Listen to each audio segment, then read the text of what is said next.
டேய் திலிப்பு, நல்லா தெரியுமா? அப்பா இங்கதான் வர சொன்னாங்களா? ஆ, ஆமாடா. இந்த தெருல தான் நிக்க சொன்னாங்க. இதானே அப்பா ஊரு. இங்கதான் நிக்க சொன்னாங்க. ம், சரிடா. இதுக்கு பின்னாடி தான் லேண்ட் இருக்குதான். அதை பார்க்க போலாம், வெயிட் பண்ணுன்னு சொன்னாரு. சரிடா, வெயிட் பண்ணல. சரிடா, உனக்கு போராட்டிங்கன்னா நீ வீட்டுக்கு போயேன். இல்ல இல்ல பரவாயில்ல, இருக்கட்டும். இங்க பாரு எப்படி வேக்குது. தோழடா, வெயில நிக்கல, அதான் வேக்குது. சரி, நீ அந்த எண்ணெயில போய் நின்று போ. நான் அப்பா வந்தாலும் கூப்பிடுறேன் போ. நீ ஏன் வெயில நின்றுட்டு இருக்க? நான் மட்டும் எண்ணெயில போய் நிக்கணுமா? இல்லடா, நீ வெயில நின்றுட்டு இருக்கல, எனக்கு ஒரு மாதிரியா இருக்கு. நீ நின்னா நானும் நிப்பேன், ஒன்னும் பிரச்சனை இல்ல.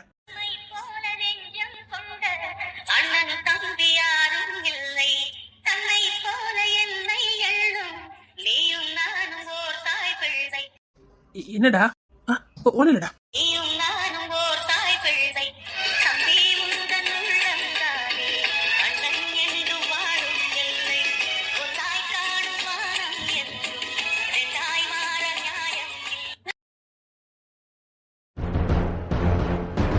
சிவானா, டேய் நம்ம இங்க இருந்து போலாம் வா.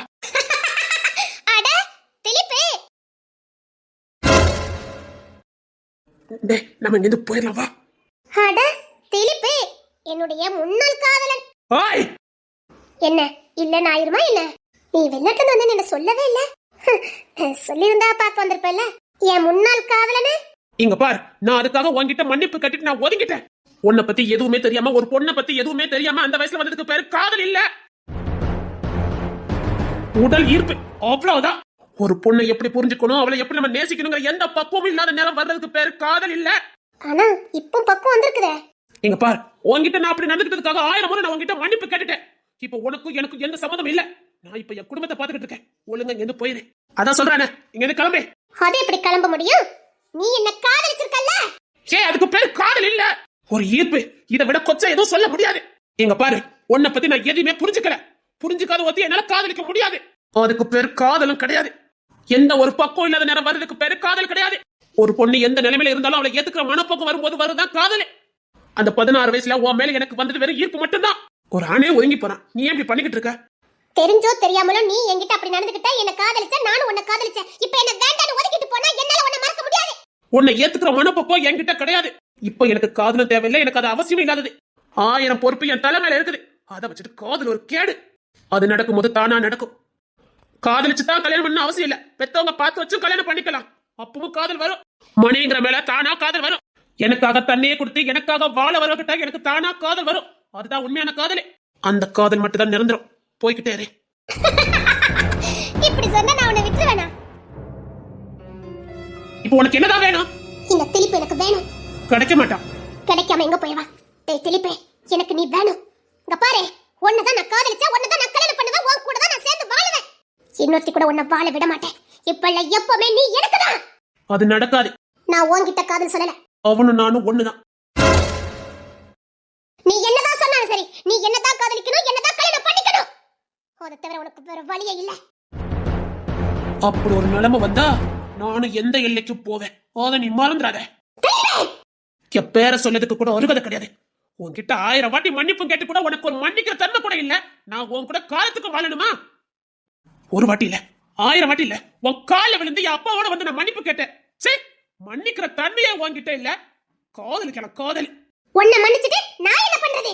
உன்னை காதலிச்சிருக்கனே, என்ன காதலை விட்டு கொடுக்க சொல்றியா? உன்னை ஒதுக்கி கதை சொன்ன. பெருசா காதலுங்கிற. காதல்னா என்ன அர்த்தம் தெரியுமா? தியாகம். உண்மையான அன்பும் பாசமும் இருந்தா எங்க இருந்தாலும் நல்லா வாழ்க்கை நினைக்கிறதுக்கு பேர் தான் காதல். இதே கொஞ்சம் மாத்தி யோசித்து பாரு. ஏதோ ஒரு சந்தர்ப்பத்துல நீ என்னை விட்டு விலக வேண்டியது இருக்குது. நான் எங்க அம்மா அப்பா பார்த்துக்க பையன் நான் கல்யாணம் பண்ணிக்க போறேன், இனி என் வாழ்க்கையில வராதீங்கன்னு சொல்லி என்கிட்ட மன்னிப்பு கேட்டதுக்கு அப்புறம் நான் மன்னிக்காம இருந்தா உனக்கு எப்படி இருக்கும்? நீ கல்யாணம் முடிஞ்சு உன் புருஷனோட உன் பிள்ளையோட சந்தோஷமா வாழ்ந்துட்டு இருக்கும் போது நான் உன் வாழ்க்கையில வந்தா உனக்கு எப்படி இருக்கும்? நீ உன் புருஷ புள்ளியோட சந்தோஷமா ஒரு குடும்பத்தோட வாழ்ந்துட்டு இருக்கும் போது, மாமனாரு மாமியாரு நாத்தனாரு கொழுந்தனாருன்னு எல்லாரும் ஒன்னா வாழ்ந்துட்டு இருக்கும் போது நான் உள்ள வந்து நீ என் கூட தான் வாழ்ந்தாகணும்னு சொல்லி நான் உன்னை மிரட்டுனா உன் நிலைமை எப்படி இருக்கும்னு யோசித்து பாரு. இப்போ நீ அப்படிதான் பண்ணிக்கிட்டு இருக்க. ஏன் இப்ப நீ கல்யாணம் பண்ணி ஒரு புள்ள குட்டியோட வாழ்ந்துட்டு இருக்க? 1000 பொறுப்பு இருக்குது. பெத்தவங்களை பாதுகாக்கணும், அவங்களுக்கு செய்ய வேண்டிய கடமையை ஒழுங்கா செய்யணும். கூட பிறந்தவா எதிர்காலத்துக்கு ஏதாவது பண்ணணும், கூட பிறந்தவனுக்கு ஏதாவது பண்ணணும். தாத்தா பாட்டி சித்தப்பா மாமான்னு 1000 பேரும் ஒன்னா வாழ்ந்துகிட்டு இருக்கோம். அவங்க மான மரியாதை நான் காப்பாத்தணும். இப்படி ஒரு ஆணுக்கும் 1000 பொறுப்புகள் இருக்குது. நான் ஏதாவது ஒரு தப்பு பண்ணா அது ஒட்டுமொத்த குடும்பத்தையும் பாதிக்கும். நான் உன்னை இழுத்துட்டு ஒன்னா என் மாமா சித்தப்பா எல்லாரும் தலை குடிஞ்சு நிக்கணும். அடுத்து என் தங்கச்சி ஒருத்த பொண்ணு பக்கத்துக்கு எவன் வருவான்? என் தங்கச்சி எதிர்காலத்துக்கு ஒரு தகப்பனா இருந்து நான் செய்ய வேண்டிய கடமை ஏராளம் இருக்குது. பெத்தவங்க மூத்த பையனை மட்டும் தான் கரையத்த முடியும். மத்த பொறுப்பு மூத்தவனுக்கு தான் வந்து சேரும். அத்தனை செய்ய வேண்டிய பொறுப்பு எனக்கு இருக்குது. அதை செய்யற பொறுப்பு என்கிட்ட இருக்கும் போது நான் போக்கிரித்தனமா பண்ணிக்கிட்டு இருந்தேன்னா என் குடும்பம் சின்ன பின்னமாயிரும். அற்ப சுகத்துக்காக ஒரு பொண்ணுகிட்ட இருந்து கிடைக்கிற ஒரு சுகத்துக்காக என் குடும்பம் சின்ன பின்னமாயிரும். அந்த முட்டாள்தனத்தை நான் செய்ய மாட்டேன். எனக்கு இப்ப காதல் வேண்டாம், கல்யாணமும் வேண்டாம். அதை பண்ணுற வயசு எனக்கு கிடையாது. நீ வேணா அப்படி இருந்துட்டு போ, நான் உன்னை விட முடியாது. உன்னை இப்ப இல்ல எப்பவுமே நான் விட மாட்டேன். உன் மேல கொஞ்சமாவது அனுதாபம் இருந்தது. சரி, நீ எல்லாம் ஒரு பொம்பளையா? என் பேர சொல்லது கூட உனக்கு அருகதை கிடையாது. ஆமாடி, 16 வயசுல உன்கிட்ட நான் அப்படி நடந்துக்கிட்டேன். உண்மையிலே நீ நல்ல பொண்ணா இருந்தா என்ன பண்ணிருக்கணும்? வேண்டாம் திலிப்பே. செருப்பால என்ன அடிச்சிருக்கணும். நீ ஒத்துதானே போன. இப்ப ஒட்டுமொத்த பழி ஏன் மேல போடுற? ஊசி இடம் கொடுக்காம நூறு நுழையாது. அதை புரிஞ்சுக்க. அந்த தப்புக்கு நீயும் உணர்ந்ததான், நான் மட்டும் இல்ல. இப்ப என்ன மட்டும் அதை தள்ளிச்சுக்கிட்டு இருக்க? நான் செஞ்ச தப்புக்கு 1000 வாட்டி உங்ககிட்ட நான் மன்னிப்பு கட்டிட்டேன். இப்ப அந்த கடவுளை என்ன மன்னிச்சிருப்பாரு. உன் மன்னிப்பு எனக்கு தேவையில்லடி. கிளம்பே. நீ ஏன் போயிட்டா உனக்கு நல்லது. இதுக்கப்புறம் என் புள்ளைய நீ எங்கேயாவது மிரட்ட பார்த்த, ஒரு தகப்பனா என் புள்ளைய காப்பாத்துறதுக்கு எந்த அள்ளிக்கு போத? யோடனே என் புள்ளைய மிரட்டிக்கிட்டு இருக்க. என் புள்ள போக்கத்தை நிக்கிறதுக்கே ஒரு தகுதி வேணும். கூட வாழதுக்கு மிரட்டிக்கிட்டு இருக்க. என் புள்ளைக்கு அப்போன்னு நான் இருக்க. எங்க என்னை தாண்டி என் பிள்ளைய மிரட்டு பாப்பா. இதுதான் நீ என் புள்ளைய பார்க்கறது கடைசியா இருக்கணும். உங்க பிள்ளை என்ன காதலிச்சிருக்காரு. என் பிள்ளை எவளையும் காதலிக்கல. காதலிக்காமதான் நீ கண்ண சச்ச என் புள்ள பக்கத்துல வந்தா அவ்வளவுதான். உங்க புள்ள என்ன காதலிக்கிறேன்னு எனக்கு வாக்கு கொடுத்தாரு. என்ன கல்யாணம் பண்ணி நல்லா வாழ வைக்கிறேன்னு எனக்கு வாக்கு கொடுத்தாரு. 16 வயசுல உனக்கு வாக்கு கொடுத்திருக்கான். எனக்கு ஒண்ணு புரியல. 16 வயசுல அவன் படிப்பே ஒழுங்கா முடிக்கல. எந்த தைரியத்துல அவன் காதலுக்கு நீ ஓகே சொன்ன? உங்களுக்கு எல்லாம் மண்டையில அறிவு இருக்கா இல்ல களிமண் இருக்குதா? நீங்களா காதல்லாம் முதல்ல என்ன நினைச்சுக்கிட்டு இருக்கீங்க? கொத்து பார்த்து இச்சுகளை பராமரிக்கிறது அது மட்டும் தான் காதல் என்ன? கடைசி வரைக்கும் வாழ்க்கை பயணத்தை தொடர்றதுக்கு பேரு தான் காதலே. 16 வயசுல அவன் என்ன சாதிச்சாலும் நீ அவனை காதலிச்ச? அதை விட அந்த 16 வயசுல ஏதோ ஒரு சந்தர்ப்பத்துல நீ அவன் கூட வாழ வேண்டிய சூழ்நிலை ஏற்பட்டுச்சு. அந்த 16 வயசுல உன்னை வச்சு காப்பாத்திருக்க முடியும்? படிப்பையே அவன் முடிக்கல. அதுக்கப்புறம் தான் வேலைக்கே போக முடியும். அதுக்குள்ள எந்த நம்பிக்கையில அவனை நீ காதலிச்ச? இங்க முட்டாள்தனம் தான் அதிகம் தென்படுது. உன்னை நீ பாதுகாக்கணும். நீ தான் ஒழுக்கமா இருக்கணும். நீ தான் தரம் தாழ்ந்து போயிருக்க. புரிஞ்சுதா? அவனுக்கு 16 வயசு உனக்கு அப்ப தெரியுமா தெரியாதா? சொல்லு. அப்போ அவனுக்கு 16 வயசு தான் உனக்கு தெரியுமா தெரியாதா? எந்த நம்பிக்கையில நீ அவனை காதலிச்ச? எந்த நம்பிக்கையில தன்னை வச்சு காப்பாத்துவான்னு நீ நம்பின? குடும்பம் பெரிய குடும்பம், அப்ப வசதியானவரு, அந்த நம்பிக்கையில வெக்கமா இல்ல? புருஷ சம்பாத்தியத்துல வாழ பாருங்க. அடுத்த சம்பாத்தியத்துல வாழ நினைக்க கூடாது. அது அசிங்கம். நீங்க காதலிச்சதுக்கு பேரு காதலே கிடையாது. அது அசிங்கம். அது முடிஞ்சு போச்சு. இனி அதை பத்தி இங்க பேசக்கூடாது. அதை பத்தி இனி பேசினா அதை விட பெரிய அசிங்கம் எதுவுமே இல்ல. அசிங்கத்துக்கு மேல கல்லு இதுக்கு சமம். அப்படி திரும்ப திரும்ப அதை பத்தி பேசுனீங்கன்னா அந்த அசிங்கம் நம்ம மேலதான் படும்.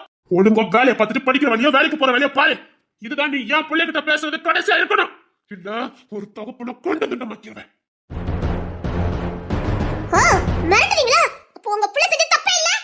தப்புதான். குடும்பமே சேர்ந்து அவனுக்கு நாங்க பனிஷ்மெண்ட் கொடுத்தோம். பெத்த தாய் தகப்பன் கூட போனவங்க எல்லாத்தையும் விட்டுட்டு 3 வருஷம் வெளிநாட்டுல அவனை அனாதை மாதிரி படிக்க வச்சேன். கஷ்டப்பட்டோம். குடும்பத்தட்டு ஒதுக்கி வச்சிருந்தேன். அது மட்டும் இல்ல, உன்கிட்ட கால்ல விழுந்து என் பிள்ளைய நான் மன்னிப்பு கேட்க வச்சேன். போதும், 2 பேரும் சேர்ந்து தப்பு பண்ணுவீங்க. என் புள்ள செஞ்ச தப்புக்கு அவன் மன்னிப்பு கேட்டுட்டான். இப்ப என் புள்ள மட்டும் தப்பு பண்ணியிருந்தா அதுக்கு தண்டனையே வேற மாதிரி இருந்திருக்கும். இனி வாழ்க்கையில அந்த தப்பை நம்ம செய்ய முடியாத அளவுக்கு நாங்க தண்டனை கொடுத்துருக்கோம். போதும், என் பிள்ளை தண்டிச்சதுலாம் போதும். ஒழுங்கு மரியாதை சொல்றேன்.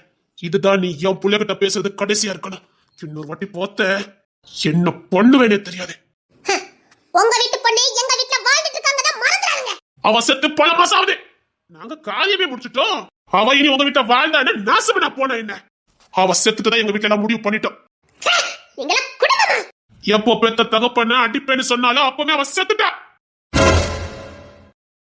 அவ பிறந்த இன்னைக்கு 1000 கனவோடு கையில சுமந்தவன, தோல்வி மார்பின் தூக்கி சுமந்தவன, கேவலம் அற்ப சுகத்துக்காக எவன் மேலேயே வச்ச காதலுக்காக அவனை விட்டு அடிப்பேன்னு சொன்னா அவன் நாசமனா போகாம நல்லவா இருக்க முடியும்? தாயும் தகப்பனும் பூமியில வாழ்ற தெய்வம். தகப்ப அதுக்கு ஒரு படி மேல. தனக்காக வாழாதவனே 24 நிமிடம் உழைச்சுக்கிட்டு இருக்காரு. யாருக்காக? தான் வைத்துக்காகவா? தான் நல்லா வாழறதுக்காகவா?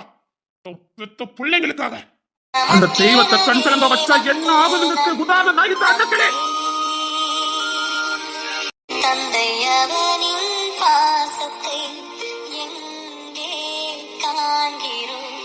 பொத்தி பொத்தி வளர்த்ததுக்கு அவனை தலைப்பொடிய வச்சுட்டு நான் சுகபோகமா வாழ போறேன். அற்ப சுகத்துக்காக தத்த தாயும் தகப்படி தூக்கி எழுதிட்டு போறேன்னு போனவனுக்காக நாங்க ஏன் வருத்தப்படணும்?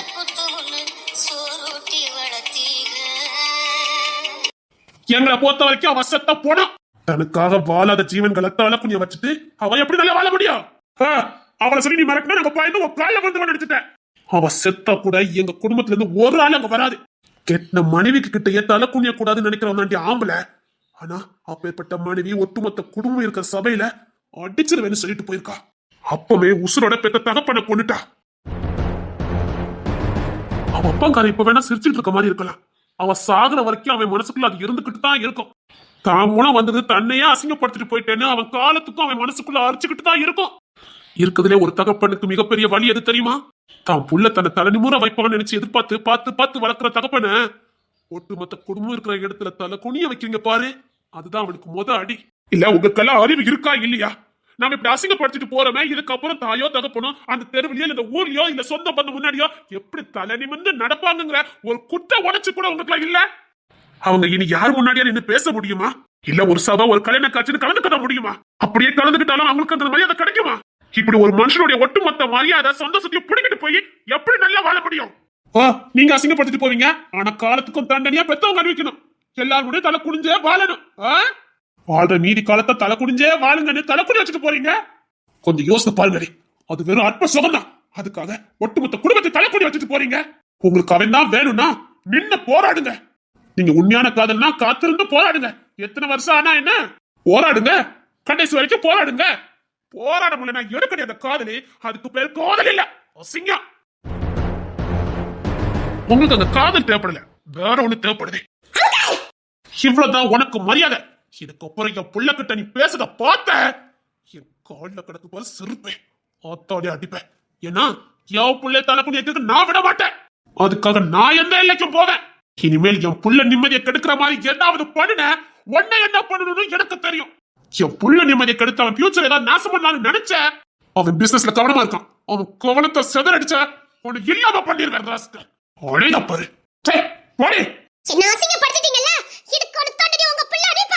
அதுக்கு நீ உசுரோட இருக்க மாட்டேன்.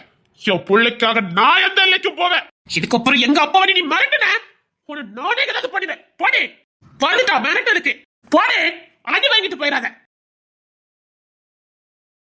ஒண்ணு இல்லடா, நீ ஏன் கலங்குற? அவ கிடக்கா, என் புள்ள மேல இப்ப எந்த தப்பும் இல்ல.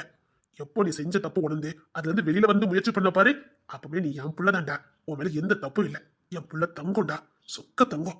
அப்பா நீ பேசுறத கேட்டேன்டா. என் புள்ள மேல இப்ப எந்த தப்பும் இல்ல. அப்ப உன்னை ஒரு கிழமை தப்பா நினைக்க மாட்டேன். உனக்கு எந்த குற்றம் வச்சு வேண்டாண்டா என் தங்கம். செல்லண்டா நீ. இங்க பாரு, எல்லாரும் தப்பு பண்றதான். அந்த வயசுல எல்லாரும் தப்பு பண்றதான். அந்த வயசுல தப்பு பண்ணாம எந்த மனுஷனும் இருக்க மாட்டான். அப்படி தப்பு பண்ணா அவன் மனுஷனும் இல்ல. எல்லா உயிரினங்களுக்கும் அந்த ஆசை வரதா செய்யும். அந்த உணர்ச்சி அந்த வயசுல வரதா செய்யும். அது எப்படி இருக்குன்னு செக் பண்ணதுக்கு தோணதான் செய்யும். ஏன்னா உங்க வயசு அப்படி. அது எப்படி இருக்கும்? அது என்ன? ஒரு பொண்ணை பார்த்தா ஒரு ஆணை பார்த்தா ஒரு ஈர்ப்பு வர்றது இயற்கை. சில பிள்ளைங்களுக்கு எந்த பாதிப்பும் வராது.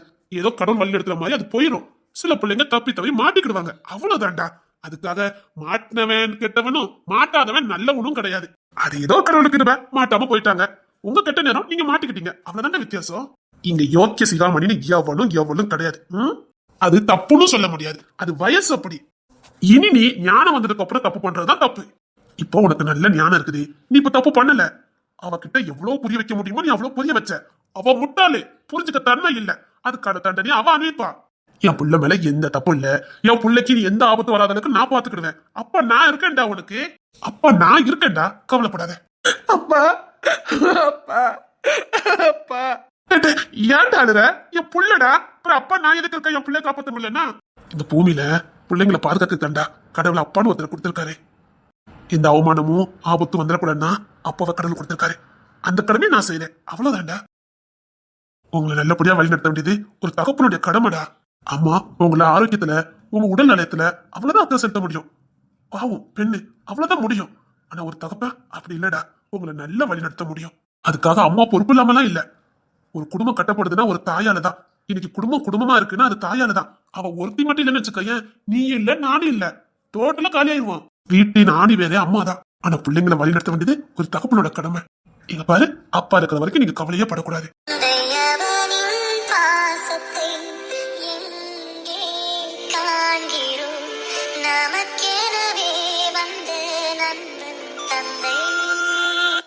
அப்பா அப்பா அழாதீங்கடா என் தங்கங்களே, அழாதீங்கடா.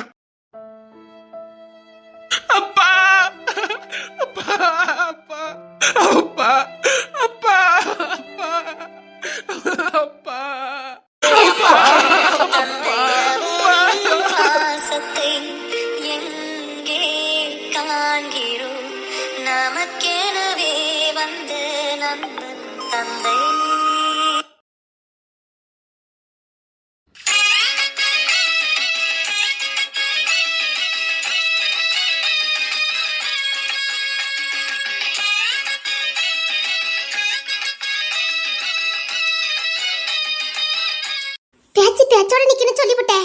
இங்க எதுக்கு வந்திருக்கிய? இல்லடி நான் முடிவு பண்ணிட்டேன். அதுக்கு நானும் முடிவு பண்ணணும். இல்லடி அதுக்கு நான் மட்டும் முடிவு பண்ணா போதும், நீ சமைச்ச மட்டும் போதும். நீ யார கூப்பிட்டாலும் சரி, நான் இந்த முடிவுல இருந்து பின்வாங்க போறதே கிடையாது. என்னங்க ஒரு மார்க்கமா பேசிட்டு இருக்கிய? இதெல்லாம் சரிப்பட்டு வராது. இது நடைமுறைக்கு ஒத்து வராது. அது எல்லாரும் எனக்கு அவலமா பாத்துடுவாங்களே. இந்த மனுஷனுக்கு என்ன புத்தி இவ்வளவு கீழ்த்தரமா போய்கிட்டு இருக்குது? ஏண்டி என் பொண்ணுட்டு தான் நான் கேட்டுக்கிட்டு இருக்கேன். கேட்கறதுக்கு வயசு கொஞ்சம் வேணும். உன்னால முடியுமா முடியாதா? எனக்கு இப்ப ஓ சம்மதம் தேவை, அதை மட்டும் சொல்லு. எங்க விளையாடாதீங்க சொல்லிட்டேன். நான் மாமியார்ட்ட சொல்லி கொடுத்துருவேன். நீ யார்கிட்ட வேணா சொல்லு, எனக்கு அதை பத்தி கவலையே இல்ல. ஆமாமா உங்களுக்கு ஒண்ணு இல்ல பாத்துக்கங்க. நல்ல முடிவுட்டி. இங்க பாரு, அது வாழ்ந்ததுக்கு அப்புறம் முதுகுல குத்தும் குத்தாம இருக்கும், அதை பத்தி நமக்கு பிரச்சனையே இல்ல. இப்போ நம்ம பெத்தா கூட நமக்கு 70-80 வயசு ஆகும்போது உங்களுக்கு 15 வயசு தான் ஆகும். நம்ம பாட்டு நிம்மதி பிச்சு ஆந்துடலாம், கொஞ்சிக்கிட்டே இருக்கலாம். பத்தியா, நீ யார கூப்பிட்டாலும் சரி, நான் இதுல இருந்து பின்வாங்க போறது கிடையாது. நான் பின் வாங்கிக்கிடுவேன். விட மாட்டேன். அது இருக்கும்போது எனக்கு தெரியாம போச்சுட்டு, இப்போ நிறைய அனுபவம் வந்துட்டு, அதனால கரெக்டா பிளான் பண்ணி வைக்கலாம். மாட்டி கொண்டு கூட சொல்லிவிட்டேன். ஒழுங்க கிட்ட வந்துரு. இன்னைக்கு நம்ம ரெண்டுக்கும் ஒரு மார்க்கமா பேசுதே. நீ யார கூப்பிட்டாலும் எனக்கு கவலை கிடையாது. வேணும்னா உன் ஃப்ரெண்ட்ஸையும் கூப்பிட்டுக்க. ஆண்டாவ சிரிப்பாளுவ. இதுல சிரிக்கிறதுக்கு என்னட்டி இருக்குது? கக்கபக்க கக்கபக்க சிரிப்பாள தெரியுமா? அத்தடி அப்படியா? ஆமாங்க, உங்களுக்கு தெரியாதா? தெரியாத. அத்தடி அவளதான் விழுந்து விழுந்து சிரிச்சு விடுவாளுவ. அது மட்டும் இல்ல, எல்லாவனுக்கும் சொல்லி விடுவாளுவ. அப்புறம் அவனுலாம் வந்து எனக்கு வாழ்த்து சொல்ல ஆரம்பிச்சிருவானுவ. நல்ல விஷயம் தானே. தமிழே சண்முகமலே மீனா குட்டி விட்டுட்டியே. அப்படி பார்த்தா வீட்டுல எல்லாத்தையும் கூப்பிடணும். ஆனந்தி அழகிறானி எல்லாத்தையும் மெயினா 2 பேரும் கூப்பிடுவோம். அவளை வச்சு நியாயம் விசாரிச்சுக்கிடுவோம். அதுக்கப்புறம் மேற்கொண்டு எனக்கு சொல்லிக்கலாம். என்ன கரெக்ட் தானே? அதுவும் சரிதான். அத்தைய பக்கம் என்ன திருப்பிட்டாவல. மாமியாரே. உலகத்திலே அத்தைய மாமியாரே மாமியாரேன்னு கூப்பிட்ட ஒரே ஒருத்தினா அந்த இந்த பூலோகத்துல நீ மட்டும்தான். மாட்டி இப்போ நிறைய பேர் கூப்பிட ஆரம்பிச்சிருப்பாங்க. அப்படியா? ஆமா, எல்லாத்துக்கும் சொல்லிருக்கேன்ல. எல்லாரும் அப்படியே கூப்பிடுங்க. அதுதான் மாமியாருக்கு உண்டான மரியாதை. எப்படி சொல்லுத? அதான் பாக்க எல்லாத்தையும் அத்தை கூப்பிட்டு இருக்கேன். ஆன்ட்டியா என்னமோ சொல்லவல என்னங்க? ஆன்ட்டி தான். அப்பா கூட பிறந்தையும் அத்தைன்னு தான் சொல்லுதோ, அப்பா கூட பிறந்த அண்ணன் முன்னாடியும் அத்தைன்னு தான் சொல்லுதோ. அதுக்கப்புறம் மாமியாரி எதுக்கு அத்தைன்னு சொல்லிக்கிட்டு, அதான் மாமியாரேன்னு சொன்னேன். நீங்க வா. என்னது என்னது? இங்க வாங்க. என்ன உங்களுக்கு என்ன இளம திரும்ப தானே கேட்க? ஏண்டி எனக்கு என்ன வயசாயிட்டு? ஜஸ்ட் 45 கூட ஆவல. அதுக்குத்தான் சொல்லுறேன், ஒன்னே ஒண்ணு பெத்துக்கலான்னு. நீங்க பட்டு திருந்தவே இல்ல. என்ன அதை திருத்திக்கலாம் உன்னை கூப்பிடுறேன். ஒரே ஒரு ஆம்பளை பையனை பெத்து குடுட்டி. எனக்கு ஆளப்படுத்துறாவல. மாமியாரே பேரம் பெத்து எடுக்க வேண்டிய வயசுல உங்களுக்கு மோவங்க இருக்குதாங்க. எடி பேரனும் மௌனும் ஒன்னாட்டி மோவே அது ஏறத்தோன்டி. ஒரே மௌனு பெத்து குடுட்டி. இங்க பாரு, அப்போ நீ மாசமா இருக்கும்போது எனக்கு சரியா கவனிக்கவே தெரியல. பத்துக்க இப்ப நான் எப்படி கவனிக்க மட்டும் பாரு. நீங்க கவனிக்கிறதுக்காக நான் இப்ப பெத்துக்கணும். பாரு வெட்டி, 40 வயசு கூட ஒரு காவல ஏன் மட்டும் இப்படி பண்ணிக்கிட்டு இருக்க?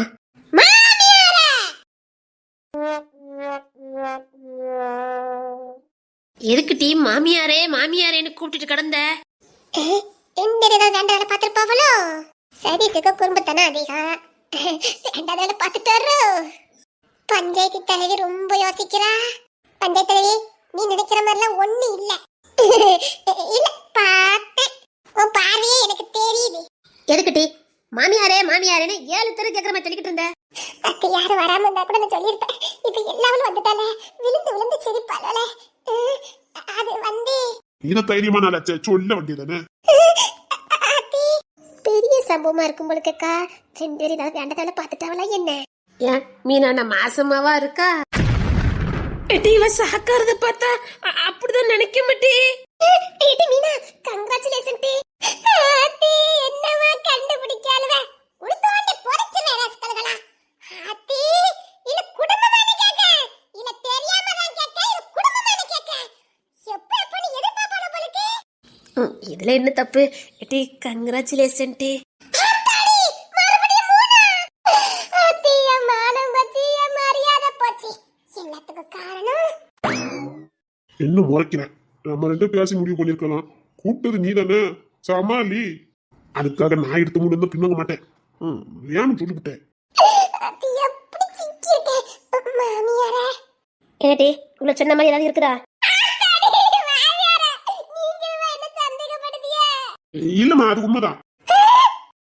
ஆத்தி எட்டி சதீஷ் ஒரு மார்க்கமா நிக்காரு. மார்க்கமா இல்ல, முடிவோட நிக்காரு. சொல்லவே இல்ல எட்டி, அடுத்தல 3 வேண்டாம் எட்டி. ஏட்டி ஒன்னே ஒண்ணு போதும் டி. ஆம்பளை பையன். என்னடி ஏதாவது உண்டா? மாமியாருன்னு பார்க்க மாட்டேன் சொல்லிவிட்டேன். இல்ல தெரியாம தான் கேக்க. இதெல்லாம் குடும்ப வாணி கேக்க. வெளியில செல்லறாங்க வெக்க கேடு. அவ விருந்து வந்து சிரிச்சு விடுவா. அத்தி இது குடும்பமே இல்ல. நான் போறேன். எங்க போல பதில் சொல்லிட்டு போ. புருஷர்னு பார்க்க மாட்டேன் சொல்லிவிட்டேன். அதெல்லாம் முடியாது. என்னடா காலையிலே விளாட்டா? விளையாட்டுலாம் இல்லம்மா. அம்மா ஆத்தி மதனுக்கு தெரியாம பாத்துக்கணும். இத இங்கே முடிச்சிடணும். ஓகே இல்லடி மதனை பத்தி தான் தெரியுமே. நீ பாட்டுக்கு ஆரம்பிச்சு வச்சிருவ. அப்புறம் நாங்க தானே முடிக்கணும். நீ என்ன மறைக்க? நீனும் புருஷனவே முடிவு பண்ணி முடிச்சிருக்கணும். இங்க பாரு என்னால இன்னொன்னு பெக்க முடியாது. ஓட விட்டு அடிச்சு போடுவேன் பாத்துக்க. ஆத்தி ரொம்ப தெளிவா இருக்கியட்டி. என்னடி காலையில என்ன பஞ்சாயத்து? மாமியாரே உங்க மகனுக்கு ஆம்பளை பையனுமா? சப்பா அது நீங்க ரெண்டே முடிவு பண்ணிருக்க வேண்டியதானே? புருஷ மனட்டி உறவு மாதிரி உலகத்துல சிறந்த உறவு எதுவுமே கிடையாது. இந்த உலகத்துக்குள்ள வேற யாரையும் அனுபவிக்கவும் கூடாது. எந்த முடிவா இருந்தாலும் நீங்க ரெண்டு சேர்ந்தே முடிவு எடுத்துக்கலாம். கணவன் மணி உறவுங்கிறது ஒரு தனி உலகம் மாதிரி. அந்த உலகத்துக்குள்ள நீயும் உன் புருஷனும் மட்டும்தான் இருக்கணும். அங்க நீங்க தான் ராஜா, நீங்க தான் மந்திரி. எந்த முடிவா இருந்தாலும் அதை நீங்க மட்டும்தான் எடுக்கணும். மாமியாரே இந்த வயசுல குழந்தை பார்த்தா பார்க்கவே இல்ல என்ன நினைப்பாவ? இங்க பாக்குறவங்க என்ன நினைப்பாங்கிறது உங்க உலகத்துல இருக்கவே கூடாது. கணவன் மனைவியும் ஒன்னா சந்தோஷமா ஒருத்தருக்கொத்த சம்மதிச்சு 60 வயசுல கூட பெத்துக்கலாம். கடவுளுடைய கிருபை இருந்தா அதுல எந்த தப்பும் இல்ல. இதுல மத்தவன் சிரிக்கிறதுக்கு என்ன இருக்குது? சிரிக்கிறவன் சிரிச்சுக்கிட்டே இருக்கட்டும். இதுல ஒண்ணுமே இல்ல. உங்க ரெண்டுத்துக்கும் பிடிச்சிருக்குன்னா பெத்துக்கிறதுல எந்த தப்புமே இல்ல. கடவுளை பூமிக்கு எதுக்காக ஆணியம் பண்ணி அனுப்புனாரு? சந்ததிகளை பெருக்கிறதுக்கு தானே. அது உங்க 2 பேரும் தனிப்பட்ட விருப்பம். பெத்துக்கலாமா பெத்துக்க கூடாதா, எப்ப பெத்துக்கணும் எப்ப பெத்துக்க கூடாது, அது நீங்க 2 பேரும் மனசு வச்சு ஒத்து போற ஒரு விஷயம். இதுல 3வது நபரோட ஆலோசனை தேவையே கிடையாது, கேட்கவும் கூடாது. உன் புருஷனுக்கு பிடிச்சதுன்னா 50 வயசுல கூட சந்தோஷமா பெத்துக்கலாம். அங்க சந்தோஷமா இருக்க போது நீங்க 2 பேரும் தான், வேற யாரும் இல்ல. அப்படியே 50 வயசுல குழந்தை பெத்துக்கிட்டாலும் அதை கண்ணுங்கத்தமா பார்க்க போறதும் நீங்க தான், அதை வளர்க்க போறதும் நீங்க தான். அதை நம்மளால வளர்க்க முடியுமா முடியாதா அதை எல்லாத்தையும் யோசிக்க வேண்டியது நீங்க தான். இதுல மத்தவங்க ஆலோசனை என்ன இருக்குது, மத்தவங்க சிரிப்பு என்ன இருக்குது? நான் ஒண்ணு சொல்றேன் கேட்டுக்க. இந்த உலகத்துல மத்தவங்க பாப்பாங்க, மத்தவங்க சிரிப்பாங்க, மத்தவங்க என்ன நினைப்பாங்க, இப்படி நம்ம எப்ப யோசிக்க ஆரம்பிக்கமோ அப்பவே நமக்கான சந்தோஷம் நம்மளை விட்டு போயிட்டுது. நாமளா வாழணும்னா மத்தவங்கள பத்தி யோசிக்கவே கூடாது. அவன் என்ன நினைப்பான், அவன் என்ன சொல்லுவா, பக்கத்துக்காரன் என்ன நினைப்பான், ஊருக்குள்ள என்ன பேசுவாங்க, இதை நம்ம நினைக்கணும் அவசியமே இல்லை. உனக்கு பிடிச்சத செய். உன் மனசுக்கு குற்றம் இல்லைன்னு தெரியற எந்த விஷயத்தையும் நீ தாராளமா செய்யலாம். இங்க யோக்கியன் நல்லவன் அப்படின்னு எவனும் கிடையாது. சந்தர்ப்பமும் சூழலையும் ஏத்த மாதிரி அமைகிறவன் நல்லவன், மாட்டிக்கிட்டவன் கெட்டவன், இவ்வளவுதான். இதுல ஒழுக்கம் கிழக்கம் எல்லாம் சேரும். சந்தர்ப்பம் சூழலை தான் காரணம். ஒழுக்கமா இருந்தாலும் சரி, எதுவா இருந்தாலும் சரி, மாட்டிக்கிடாத வரைக்கும் நல்லவன், மாட்டிக்கிட்டவன் கெட்டவன், இவ்வளவுதான். இப்பேற்பட்ட மனுஷங்களுக்காகவா நீ வருத்தப்பட்டு இருக்க? இப்பேற்பட்ட மனுஷங்க பத்தியா நீ யோசிக்கிற? இப்பேற்பட்ட மனுஷன் சிரிப்பான் ஏளனமா பேசுவான் நீ நினைச்சிட்டு இருக்க? இந்த மனுஷங்களுக்காக நம்ம எதையுமே இழக்க கூடாது. சந்தர்ப்ப சூழ்நிலைக்கு ஏத்த மாதிரி தன்னை மாத்திக்கிற ஒரு மனுஷனுக்காக நம்முடைய சந்தோஷம், நம்முடைய எதிர்காலம், நம்முடைய குறிக்கோள், லட்சியம் எதையும் மாத்திக்க கூடாது. சந்தர்ப்ப சூழ்நிலைக்கு ஏத்த மாதிரி மனுஷன் நல்லவனவும் கெட்டவனவும் நமக்கு தெரியுமா? அந்த சந்தர்ப்ப சூழ்நிலைக்கு ஏத்த மாதிரி மாறுற ஒரு மனுஷனுக்காக நாம எதையும் மாத்திக்க கூடாது. பணம் இருக்க பக்கம் நியாயமா பேசுவான், பணம் இல்லாத பக்கம் நியாயமே இருந்தாலும் அவனை குறை சொல்லுவான். இதான் மனுஷன், இவ்வளவுதான் மனுஷன். பணம் அந்தஸ்து பேரு புகழ் இருக்கிறவன் எது பண்ணாலும் நியாயம். ஒண்ணுமே இல்லாதவன் உண்மை சொன்னாலும் அவன் நல்லவன் இல்ல, அவன் பேச்சு எடுபடாது. இந்த நியாயத்திற்கு மத்தியில உன் சந்தோஷத்தை இழக்க போற. இங்க பாரு, இந்த மனுஷ பயிலுக ஒண்ணுமே கிடையாது, சந்தர்ப்பவாதிகள், அவ்வளவுதான். சந்தர்ப்பத்துக்கு ஏத்த மாதிரி தன்னை மாத்திக்கிடுவான். அவனுக்காக நாம எதையும் இழக்கணும்னு அவசியமே இல்ல. சொல்ல போனா மனுஷன் ஒண்ணுமே இல்ல. இங்க நம்முடைய சந்தோஷம், நம்முடைய குறிக்கோள், நம்முடைய லட்சியம் இதுதான் நம்ம கண்ணு முன்னாடி இருக்கணும். வேற எந்த மனுஷனும் இருக்க கூடாது. சொந்தக்காரன் என்ன சொல்லுவான், அவன் என்ன சொல்லுவான், பக்கத்துக்காரன் என்ன சொல்லுவான், எவ்வளவு நீ கஷ்டப்படும் போது வந்து நிக்க மாட்டான். நீ நல்லா இருந்தனா உன் பின்னாடி வருவான், நீ நாசமனா போயிட்டானா 10 வெட்டமே சொல்லுவான். இவ்வளவுதான் மனுஷன், இவ்வளவுதான் சொந்தக்காரன். பணக்காரன் பத்திரிக்கை வைக்கட்டாலுமே அவன் கல்யாணத்துக்கு கூட்டம் நெரிசல் அதிகமா இருக்கும். அதே ஒரு ஏழை வீட்டு கல்யாணத்துக்கு போய் பாரு, பத்திரிக்கை வச்சா கூட எங்க வீட்டுக்கு ஒண்ணுதான் போகும். பணக்காரன் வீட்டுக்கு வரவங்கள வான்னு கூட கேட்க மாட்டான். ஆனா ஒரு ஏழை வீட்டு ஃபங்க்ஷனுக்கு போய் பாரு, அவன் விருந்து விருந்து கவனிப்பான். ஆனா அவனுக்கான ஒரு மதிப்பு மரியாதை அங்க கிடைக்காது. பணக்காரி வீட்டுக்கு நீ விருந்துக்கு போனா அங்க உனக்கு விருந்து கிடைக்காது, அட்வைஸ் தான் கிடைக்கும். இதை பண்ணாத, அதை பண்ண, அதை பண்ணி, இதை பண்ணி அட்வைஸ் பண்ணியே ஒன்னு அனுப்பி வச்சிருவா. அதே ஒரு கஷ்டப்பட்ட வீட்டுக்கு போய் பாரு, தாங்கிட்ட இருக்கிறதுக்குள்ள உன் முன்னாடி எடுத்து கொண்டு வைப்பாங்க. ஆனா அந்த உலகம் ஏழை வீட்டுக்கு விருந்துக்கு போகாது. இவ்வளவுதான் உலகம். இதுக்கு போட்டுக்கிட்டு மத்தவன் என்ன நினைப்பான், எவன் நினைப்பான், இதெல்லாம் தேவையே இல்லாதது. உன் புருஷனுக்கு பிடிச்சிருக்குன்னா பெத்துக்க, இதுல உனக்கு சம்மதம்னா பெத்துக்க. இதுல என்ன இருக்குது? உன் உடல்நிலையே பாத்துக்க. உனக்கு பிடிச்சிருக்கா, உன் புருஷனுக்கு பெத்து கொடுக்கலான்னு உனக்கு மனத்தை இருக்குதா, அப்ப பெத்துக்க. இல்ல முடியாதுன்னா அது அவங்கிட்டே சொல்லு. உங்க ரெண்டுத்துக்குமே உரிமை இருக்குது. அவனுக்கு கேட்கறதுக்கு உரிமை இருக்குது, உனக்கு முடியும் முடியாதுன்னு சொல்றதுக்கு உரிமை இருக்குது. இதுல மத்தவங்க முடிவு அனாவசியமற்றது. மத்தவங்க முடிவுக்காக நீ காத்திருக்க வேண்டாம். மாமியாரே, பேரன் பேத்தி எடுக்கிற வயசு மாமியாரே. பேரனோ பேத்தியோ உனக்கு என்ன சொன்ன ஆகாத. இங்க பாரு, அது ரெண்டாவது பட்சமா ஆயிரும், ரெண்டாவது தலைமுறை ஆயிரும். அந்த தலைமுறைக்கு நமக்கு எந்த சம்பந்தமும் இல்ல. இன்னொன்னு, பேரனோ பேத்தியோ வந்து உனக்கு முழு சந்தோஷத்தை கொடுக்க போறது இல்ல. அது அவங்க தாய் தகப்பனுக்கு தான் உரிமை. பேரனோ பேத்தியோ நீ உரிமையோட அடிக்க தான் முடியுமா, இல்லன்னா கண்டிஷன் தான் பண்ண முடியுமா? அது மட்டும் இல்ல, பேரனோ பேத்தியோ ஒரு சைடு மட்டும் சொந்தம் வராது. அப்பா வழியும் இருக்குது, அம்மா வழியும் இருக்குது. சொல்ல போனா பொண்ணா இருந்தனா அப்பா வழிக்கு தான் அதிக உரிமை, உனக்கு ரெண்டாவது பட்சம் தான். ரெண்டு பக்கமும் சரிசம உரிமை. அப்படி இருக்கும்போது அது எப்படி உனக்கு தனிப்பட்ட உரிமை ஆகும்? அந்த குழந்தைக்கு நீ எந்த விதத்துல உரிமைப்பட்டவளா இருக்க முடியும்? எப்போ உன் பொண்ணு இன்னொருத்தருக்கு சொந்தமானாலோ அப்பமே அவளே உனக்கு சொந்தம் இல்லாதவா. அவ பெத்தது மட்டும் உனக்கு எப்படி உரிமை இருக்கும்? அது எப்படி நீ உரிமை கொண்டாட முடியும்? அந்த உரிமை இல்லாத ஒண்ணுக்காக ஓ புருஷன் சந்தோஷத்தை நீ எடுக்க வேண்டாம். எட்டி சதீஷுக்கு சந்தோஷத்தை பாரு. மாமியாரே, இங்க பாரு, 45 வயசு 50 வயசுல எத்தனையோ பேர் குழந்தை பெற்றிருக்காங்க. சிரிக்கிறவங்க சிரிச்சுக்கிட்டு தான் இருப்பாங்க. இவங்களாம் எதுக்கு பெத்துக்கிட்டாங்க, இவ்வளவு வயசுக்கு அப்புறம் இவங்களுக்கு எதுக்குன்னு பரியாசம் பண்றாங்க. அதுக்கப்புறம் எந்த நிலைமையில இருந்தாங்கன்னு யாராவது பாத்திருக்கீங்க? இல்ல பரியாசக்காரனுடைய நிலைமை எப்படி இருந்ததுன்னு யாருக்காவது தெரியுமா? எனக்கு தெரிஞ்சு ஒருத்தங்களுக்கு 50 வயசுல குழந்தை பிறந்தது. சரி, ஊரே கேவலமா புருஷனை முன்னாடி பேசிச்சுது. கரடு கட்டையிலுக்கு இந்த வயசுல இந்த சுகம் வேற கேக்குறாங்கன்னு ஊரே அசிங்கமா பேசிச்சுது. சரி, ஆனா அந்த புருஷனு பொண்டாட்டியும் எதையுமே காது கொடுத்து கேட்கவே இல்ல. அவரு தான் மனைவிய ஏதோ 16 வயசு பொண்ணு குழந்தைண்டான மாதிரி அவ்வளோ ரசிச்சு அழகா காதல் பண்ணி அந்த குழந்தை பெத்துக்கிற வரைக்கும் கண்ணும் கருத்துமா கவனிச்சுக்கிட்டாரு. அந்த அம்மாவுக்கு தான் புருஷன் இவ்வளோ காதல் பண்ணி தன்னை அணுவா, அந்த அம்மாக்கு தான் புருஷன் அவ்வளோ அக்கறையா காதல் பண்ணி தன்னை கவனிக்கிறது ஏதோ மகாராணி மாதிரி உணர ஆரம்பிச்சாங்க. கிடைக்க கூடாத ஒண்ணு கிடைச்ச மாதிரி அந்த அம்மா அவ்வளோ சந்தோஷமா இருந்தாங்க. நம்மள விழுந்து விழுந்து கவனிக்கிறதுக்கு, நம்மள விழுந்து விழுந்து காதலிக்கிறதுக்கு உண்மையான ஒரு ஆண்மகன் கிடைச்சா எந்த பொண்ணும் தன்னை மகாராணியா தான் உணர்வா, தன்னை ஒரு குழந்தையா தான் உணர்வா. தனக்கு 50 வயசே ஆனாலும் 16 வயசா தான் உணர்வா. அதுதான் ஒரு பொண்ணோட குணம். தன்னை அணுவா ரசிச்சு ரசிச்சு தன்னை காதலிக்கிற ஒரு காதல் கிடைச்சா எந்த பொண்ணும் அப்படிதான் நினைப்பா. அப்படிதான் அந்த அம்மாவுக்கும் தோணிச்சது. புருஷன் அவ்வளவு அழகா கவனிச்சுக்கிட்டாரு. 2 பேரும் தினமும் அந்த குழந்தையோட பேசுவாங்க. அவரு எப்பவும் அந்த அம்மா வயித்துல காதை வச்சு குழந்தையோட ஒவ்வொரு நுணுவையும் ரசிச்சுக்கிட்டே இருப்பாரு. இந்த அம்மாக்கு அது ரொம்ப சந்தோஷம். ஆனா வெளியில இருக்கிறவங்க ஏளனம் பேசிக்கிட்டு வயிற்றுச்சல்ல புலம்பிக்கிட்டு அலைஞ்சாங்க. ஆனா வீட்டுக்குள்ள இவங்க அவ்வளோ சந்தோஷமா இருந்தாங்க. அது சொர்க்கம். குடிசை வீடுதான், ஆனா கோபுரம் மாதிரி அவங்களுக்கு இருந்தது. ஆனா சுத்தி நின்று பரியாசம் பண்ணவங்களுக்கு மனசுல ஒரு துளி கூட நிம்மதி இல்ல. அப்படியே வயிறு எரிச்சல நின்னாங்க. இப்ப உண்மையா சந்தோஷமா இருந்ததாங்க யாரு? அந்த அம்மாவும் அப்பாவும் தான். இந்த உண்மையான சந்தோஷமும் வேணுமா, அந்த வயிற்றுச்சல் வேணுமா? சந்தோஷம் தான் வேணும். நான் திரும்பவும் சொல்றேன், கணவன் மனைவி உறவுங்கிறது தனி உலகம்.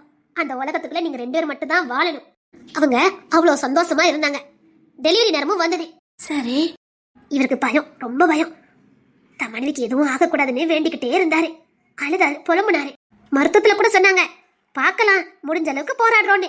ஆனா அந்த அம்மாக்கு இந்த குழந்தைய எப்படியாவது இந்த மண்ணுக்கு கொண்டு வந்துடணும், அந்த குழந்தை முகத்தை பார்க்கணும். ஏன்னா தினமும் கணவன் மனைவியும் காதை வச்சு ஒவ்வொரு இதையா கேட்டிருக்காங்களே. இப்ப அந்த அம்மாக்கு பயம் இல்ல. அந்த குழந்தை எப்படி இருக்கும், தான் கணவனும் நாமளும் தினம் தினம் ரசிச்ச அந்த குழந்தையோட நெளிவு இப்ப கையில வாங்க போறோங்கிற ஒரு ஆசை அதுதான் இருந்தது. அங்க முதுமை செத்து போச்சுதே. வயசுங்கிறது ஒரு நம்பர், அவ்வளவுதான். அங்க முதுமை இல்லவே இல்ல. அங்க எதிர்பார்ப்பு, ஆசை, காதல், கனவு, அங்க அதுதான் ஜெயிச்சது. அங்க 2 பேருமே முதுமைங்கதைய மறந்துட்டாங்க. முதுமைங்கதை நம்ம நினைக்கிறதா இருக்குது. நீ எதை பத்தி திங்க் பண்றியோ அதுதான் முதுமை. எப்பவும் சந்தோஷமா இருக்கணும், காதல் பண்ணணும் நினைச்சு பாரு, முதுமை ஓடி போயிடும். அப்படிதான் அந்த தம்பதிகளுக்கு முதுமை செத்து போச்சுது. இளமை தான் இருந்தது.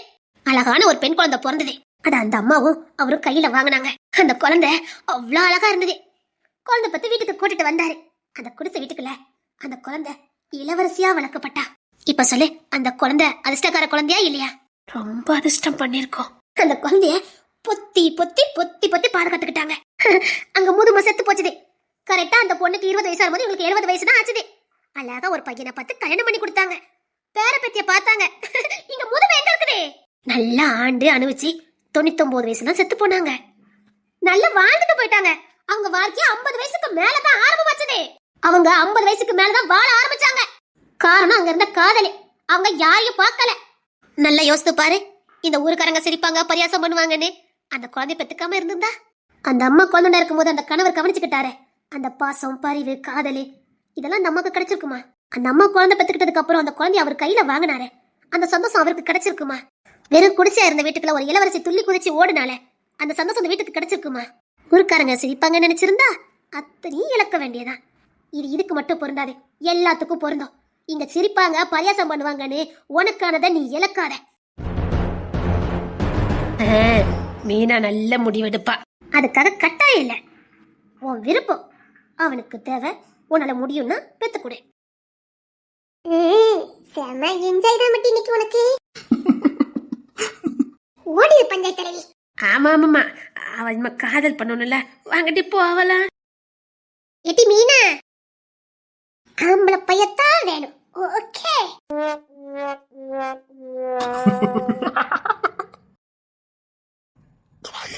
மாட்டேன். அப்படி சொல்லக்கூடாது. வாங்க தங்கம், இது இன்னைக்கு நமக்கு மாமியார்னு கூப்பிட முடியாத. இங்க பாருங்க.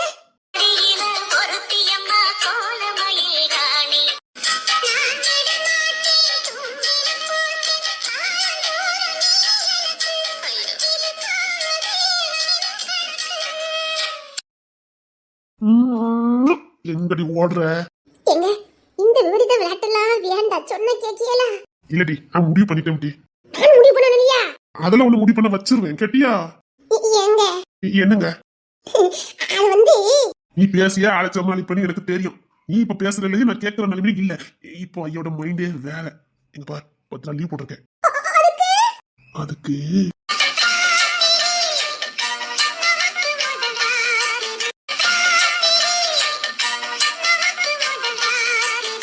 10 நாளும் நீ மாமியாரை கூப்பிட்டாலும் ஒரு பிரோஜனம் கிடையாது. அம்மா பூசமான நடுவுல வர மாட்டாங்க. மாமியார்னா என்னங்க? மோவனையும் மோர்மோனையும் பிரிச்சு விடுறதானே வேலை.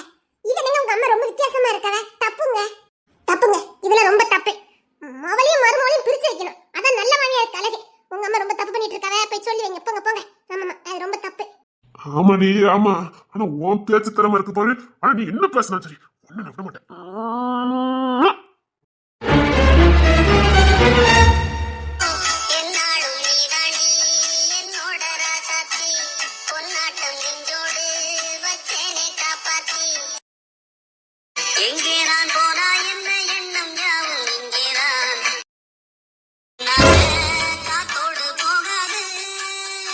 ஜெயராஜ்,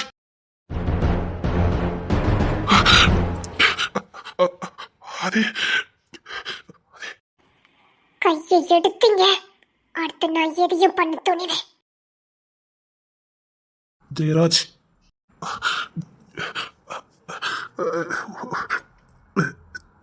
தேன்மொழி, ஜெயராஜ் உங்ககிட்ட பேசணும், வா. சரி, உன்னை மீட் பண்ணிட்டு வரேன். உன்னை வான்னு சொன்னேன். சரி, வரேன். என்ன பண்ணிக்கிட்டு இருக்க நீ? சரியாதான் பண்ணிக்கிட்டு இருக்கேன். சரி, போயிட்டு வந்திருக்கோம், நான் போயிட்டு வரேன். இல்ல, எனக்கு மனசு கஷ்டமா இருக்கு, நீங்க இங்கே நில்லுங்க. சரி, பொண்ணு தர வந்திருக்கோம், நான் போயிட்டு வரேன். போயிட்டு வாங்க. பொண்ணு தர வந்திருக்கோம், நான் போயிட்டு வரேன். சரி, போயிட்டு வாங்க. ஜெயராஜ், வந்துட்டு நான் வந்து பேசுறேன். தேவையில்லாம ஏதாவது ஏற்பாடு பண்ணுனீங்க. நீங்க இப்ப எங்க போறீங்கன்னு எனக்கு தெரியும். ஏதாவது வேண்டாத வேலை பார்த்தீங்க, நான் என்ன பண்ணுவேன்னு உங்களுக்கு தெரியாது. அவர் எதுக்கு வந்திருக்காருன்னு எனக்கு தெரியும். அவர் பார்க்கட்டும் தான் இப்படி நின்ன. இப்ப நீங்களும் அவர் எங்க போறீங்கன்னு எனக்கு தெரியும். ஏதாவது வேண்டாத வேலை பார்த்தீங்க. இல்ல, அது நீயா இப்படி பண்ண? எப்படி? இல்ல, இப்போ என்ன பண்ணுன? பொண்ணு தர நிக்கிறான்னு தெரிஞ்சோம், நீங்க கட்டி பிடிச்சிட்டு விடல. நீங்க ஏன் தள்ளி விடல? என்ன?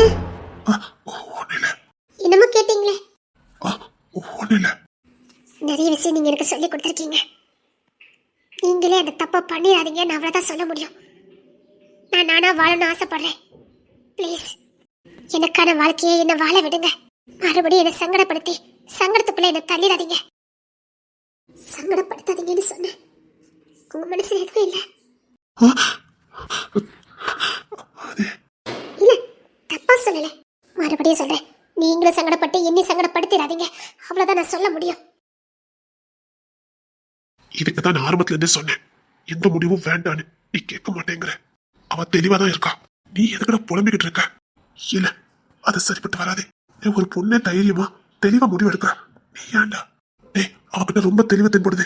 அவ நிறைய விஷயங்கள் மாத்தி இருக்கா. சரியா முடிவெடுக்கா. அந்த முடிவுல தெளிவா இருக்கா. பழைய தேர்மொழி அப்படி இருக்க மாட்டா. நினைச்சு நினைச்சு பேசுவா, நினைச்சு நினைச்சு முடிவெடுப்பா. அவ இப்ப நிறைய மாறி இருக்கா. அவ இவ்வளவு தெளிவா இருப்பான்னு நானும் எதிர்பார்க்கல. இந்த உறுதி போதும்டா. ஒண்ணும் பிரச்சனை இல்ல, பாத்துக்கலாம்டா, விடு. இல்ல, நான் சொல்றத கேளு. ஒரு பொண்ணு முடிவெடுத்தா எந்த எல்லைக்கும் போவா, அவ்வளவுதான் நான் சொல்ல முடியும். அவ யூகிக்கிறத நம்மளால யூகிக்க முடியாது. அவ செய்ய நினைக்கிறத எந்த எல்லைக்கும் போய் செய்வா. அதான் பொண்ணு, புரிஞ்சுக்க. உனக்கும் எனக்கும் தான் தயக்கம் இருக்கும். அவ எந்த எல்லைக்கும் போயிடுவா. இதுக்கப்புறம் உன் விருப்பம். நீ சொல்ல நான் செய்யறேன். ஏன்னா கூட போந்தானே செஞ்சுதான் ஆகணும். இங்க பாரு, மறுபடியும் நல்லா யோசித்துக்க. யாரோ செஞ்ச தப்புக்கு நீ தண்டனை அனுபவிக்க வேண்டாம். அவ்வளவுதான் நான் சொல்ல முடியும். அது நான் பண்ண தப்பு தானேடா. நீ என்ன தண்டனை அனுபவிக்கிறோம்? எனக்கு சொந்த இல்லாத பொருள் என்கிட்ட இருக்கக்கூடாது. அப்ப என்ன பித்து முடிச்ச மாதிரி என்ன தள்ளி விட்டுக்க வேண்டியதானே? என்னால என்ன முடியல. அத உன்னை பார்த்த நீ கேளு. உன்கிட்ட படிச்சு படிச்சு சொல்லிட்டா நீ கேட்க மாட்டேங்க.